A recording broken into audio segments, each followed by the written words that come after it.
Knife Crime Q&A today. We've got Chief Superintendent Helena Barron from Northumbria Police. She's the lead on knife crime, and Police and Crime Commissioner Kim McGuinness. We decided to have a chat about knife crime today because obviously there's been some horrific cases in our area recently. The Chronicle launched its Stop Knives Taking Lives campaign just to try and get everyone to be talking about this, raise some awareness and see what everyone can do to work together. We've had quite a lot of questions in, so we'll try and get through as many as possible, so we'll get started. A lot of our readers have been asking about police stop and search powers.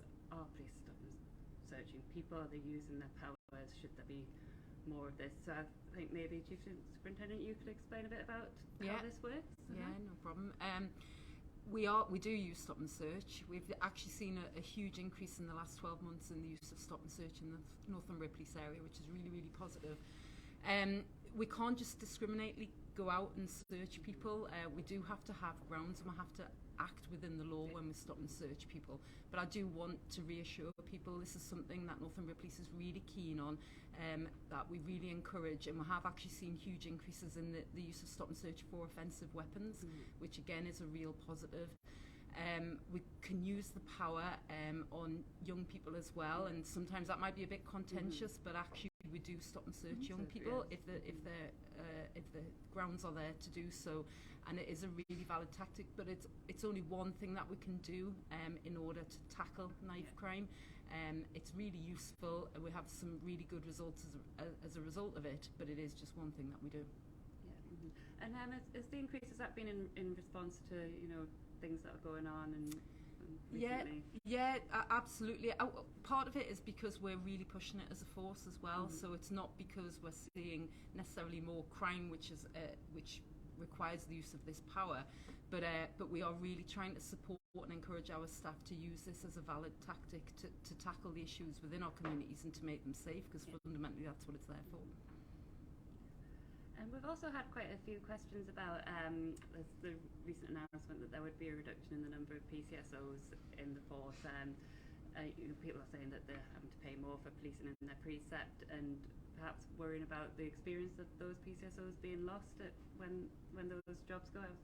Could you address how that will help with knife crime and well, I think whether the loss is going to impact that? I think first of all on the knife crime thing, I want to say before I forget that I am really glad that we're doing this, and I'm really glad that the Chronicle have chosen to run a campaign on it, because it is something that we're worried about, and it's something that we want to proactively tackle. I think the PCSOs issue, it's incredibly difficult. The funding situation for this police force, we're going to talk a lot today about the proactive work that is happening in Northumbria, and it'll feel like it's the opposite of that. We've got a huge funding gap. We need to find savings of £12 million this year, and you mentioned the precept. Without the money that the public have contributed, we'd have to find £18 million worth of savings. So it's an incredibly difficult time in terms of funding. That said, we will put 134 police officers in neighbourhoods who weren't in neighbourhoods before, and that's to support that proactive work. Things like Helena's talked about, the stop and search and the additional patrols and all of that kind of thing, but also to provide that visible presence and ultimately the real prevention work, which is what we've got to prioritise when it comes to preventing crime and preventing violence. I also think it's really important to say that there will still be PCSOs in the force doing that really vital role, which nobody underestimates how valuable it is, and we won't see any compulsory redundancies. They'll be redeployed to use their skills in other really vital roles in policing that prevent and fight crime. We've also we've had quite a lot of people asking questions about sentencing in the courts when people are caught carrying knives. Should there be longer sentences if you're just caught carrying a knife? Should there be mandatory long sentences for prison sentences for possessing a knife? Now, I know that sentencing in the courts, police can't influence, but I mean, what are your thoughts on deterrence and getting people, getting this message across about the consequences of carrying knives? I think it's again, first of all, you're absolutely right. We can't control what the sentence is. The police have no control over what sentence somebody receives for any crime, and actually for the police, it's, I think sometimes they're the people who are the most frustrated when a sentence that doesn't seem appropriate is handed down, and I have real empathy with that. In terms of, I think you have to take a balanced view. There are some times when a violent crime is being committed, and I just think, yeah, we should be seeing a really good long sentence for that, both as a deterrent, but also because that person is really dangerous, and we don't want that dangerous person on the street. We need them to be rehabilitated. There are other times where we're able to make interventions before somebody's offending gets really serious, and I think it's appropriate at times to do that, particularly with young people who are first-time offenders and for whom, you know, you can see a really clear diversionary route where we're able to understand why they did it and stop them from doing it again, and I think that that's valuable. So it's not a simple question to answer, but I think there are times when a tougher sentence is the right answer. Because I suppose the police have done work getting these people before the courts and getting them arrested and things, so it you know, no one would want lesser sentences for some of these crimes, but there's other ways around rehabilitating people, isn't there? Yeah, absolutely. And you know, if you commit serious violence, if you commit knife crime, if you stab somebody, then you can and should expect a lengthy sentence. Yeah.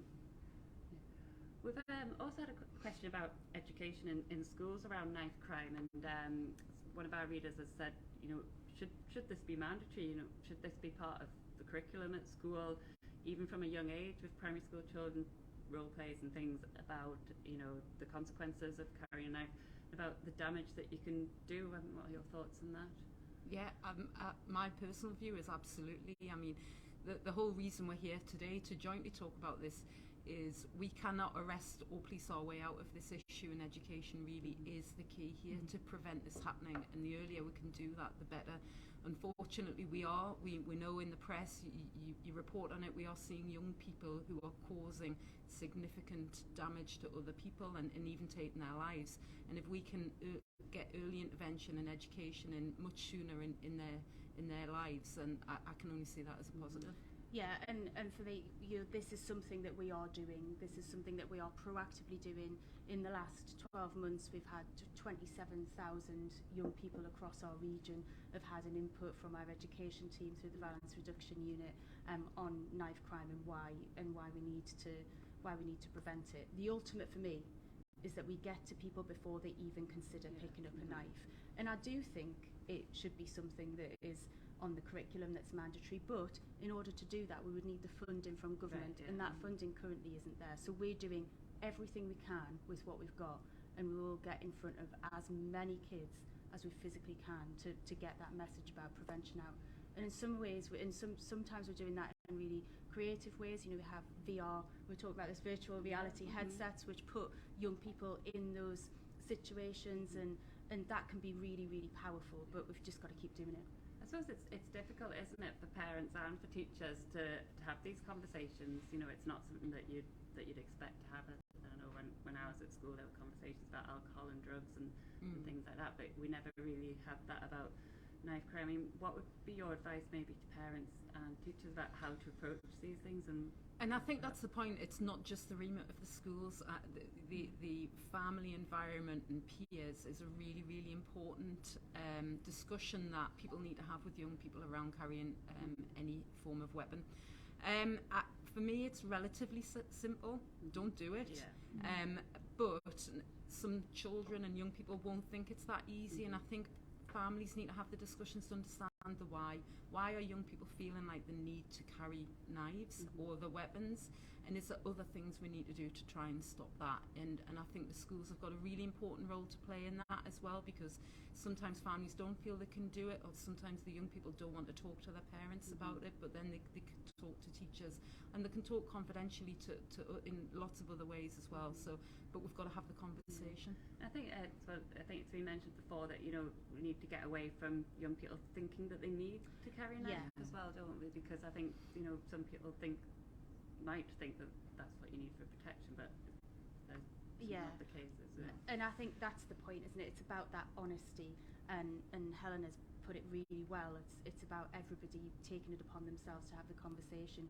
We have got to be honest that there are young people doing this, and we've got to get the message across that it is more dangerous to carry a knife than it is not to, that you're more likely to be involved in something if you've got a knife, and so just don't do it. And the more people having that conversation, the better. And I'm a huge believer in youth services and in activities for young people. And we have seen, again, funding taken away in the last 12 years from those vital services that provide these trusted mentors. And so we're trying where we can to restore some of that. But those conversations need to be happening everywhere, at home, at school, at youth club, at football club, wherever it is. Because it can't just be down to one teacher Exactly. or one No, it parent. can't. Yeah. Because this is a society, we've got to pull together really to tackle this problem. Yeah. And do you think sort of the younger the better, or I mean, my view is, it's why is it ever too young? Why are you ever too young for? I mean, it's a difficult subject, frightening subject. But it can be a frightening subject. I absolutely believe that. But I suppose you've got to start with the basics of why would you want to leave the house with a knife, and then you can, as children get older and really start to understand the consequences of action. That's what you've got to then discuss with them, is what actually can happen if they go out there and use the knife. Not just what can happen to someone else, but what can the result be to them. And we have so tragically seen young people taking the lives of other young people, and there's two young people's lives have been ruined, and their families, because there was a knife there a lot of the time, isn't it? Yeah. And if that knife hadn't been there, then these tragedies wouldn't have happened. And as I said at the beginning, getting in front of them before they've even considered picking the knife up. I know the VRU, the Violence Reduction Unit, is working with children in some circumstances in age-appropriate ways as young as 8, and I think that's really important. I suppose if it was mandatory and it was part of curriculums, then that funding would be there, wouldn't it? And it should be. It really should be. Yeah. I mean, you've just mentioned the VRU there. I mean, some people might not know what that's about, but it's something that was set up under when you were elected, and it's a long-term approach to reducing violence, isn't it? We have had one question about it saying, since it was set up, there has been an increase in violent crime. How would you address that and about the work that's happening? Yeah, so we set up the Violence Reduction Unit in 2019 to prevent crime and to prevent violence, and particularly to prevent knife crime. And we've seen some real successes, as I've said. In the last 12 months, 27,000 young people have had an education input, but also we work to identify who are the young people who are the most at risk of getting involved in crime and violence or becoming victims, and we work to divert those young people. We have inputs in custody where we're trying to do that direct diversion, and also in A&E as well, to have that direct diversion for young people who might be involved in something that they need to get out of. But this has always got to be a long-term plan. We've seen a violence reduction unit working in Glasgow. That saw results over 10 years. Right, okay, and so it's definitely long-term. It is. And I worry what would happen if we didn't have that, if we weren't doing that, because what you can't measure is what didn't happen. But I think it is important for us, it's incumbent on us to make sure that we're putting that education in the places that it needs to be, and doing that prevention work, because you cannot arrest your way out of, you will not arrest your way out of this problem. We've got to make sure that we prevent it before it happens. And on a related topic, we've had a question about, there has been an increase in violence over recent years, and do you think that is linked to austerity and poverty, high unemployment, things like youth centres closing and less youth leaders, and less mental health services, less sports centres and things? I mean, do you think that you can directly link those things? I absolutely do. We are now into the 13th year of a really deep programme of austerity, and people might think that I sound political saying that, and actually in some ways these are political decisions that have been made by government to remove money. We've had £147 million taken out of this police force in the last 13 years. At the same time, £30 million taken out of our youth services.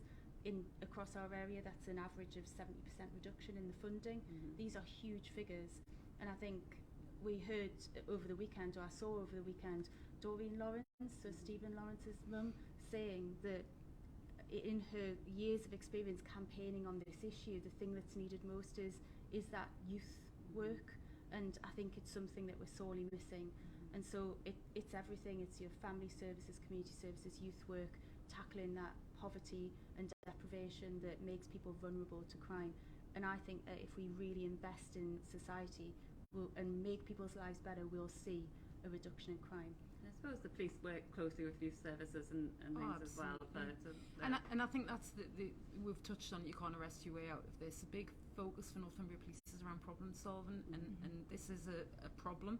It's a really big problem that we're trying to tackle, and we can't problem solve on our own. So we work really closely with the VRU, we work really closely with our local authority partners, our youth service partners, public health. Lots and lots of people have a role to play in trying to tackle this issue collectively, and we are working very, very hard to do that. And we've seen some really good successes as well. You know, so it has. And I'd imagine youth centres and youth leaders, they're a good link, good contact for you to know what's going on, know what's going on with young people in certain areas. Absolutely, we do work with a lot of youth service providers, some lived experience providers as well, and they're very much working with the children and for the children and there to support the children, but they do help us as a police service also to understand what these problems are and how we can address them together. It's a little bit like the previous question about the success of the VRU or the perceived otherwise. We get around £2 million to fund the violence reduction unit. If we had more funding, we could do so much more. And I think that's the case across the board when it comes to all of this prevention work. I do think it's also really important to say that all of these public services are so very vital, and prevention is really key. But we don't underestimate the fact that we need to get more police officers out there. I mentioned police cuts. We lost 1,100 police officers throughout that period of austerity. The government have replaced around 600. We want the other 500 back in the force so that we can, be putting those visible patrols out there and doing the things that people really want to see. And it is frustrating. And for you, Helena, like having PCs on the street, is that vital to this problem? It is vital to the problem, but it is, again, it's one part of the solution to the problem.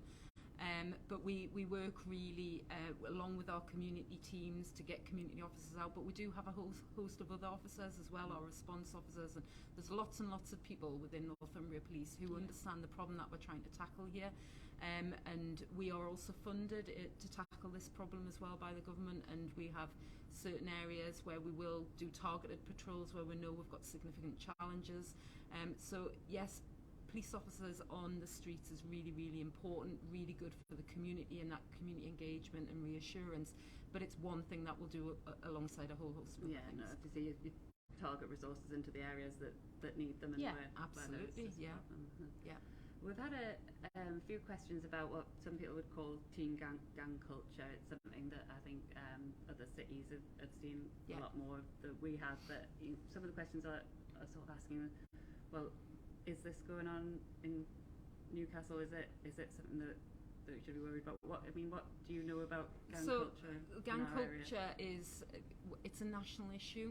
And most major cities across the country have issues around gang-related activity and gang culture, and we're not resting on our laurels. There's no way we wouldn't say that we are not aware that this is a growing problem nationally. We're really fortunate we don't see the problems that some of the other major cities see, but that doesn't mean that we're not going to try and get on the forefront and tackle this as an issue. And we've touched on the things that we're doing, that real problem solving, understand the problem, engaging with young people who are either on the cusp of that gang-related activity or wanting to get involved in activity that is linked in that way to serious violence and knife crime.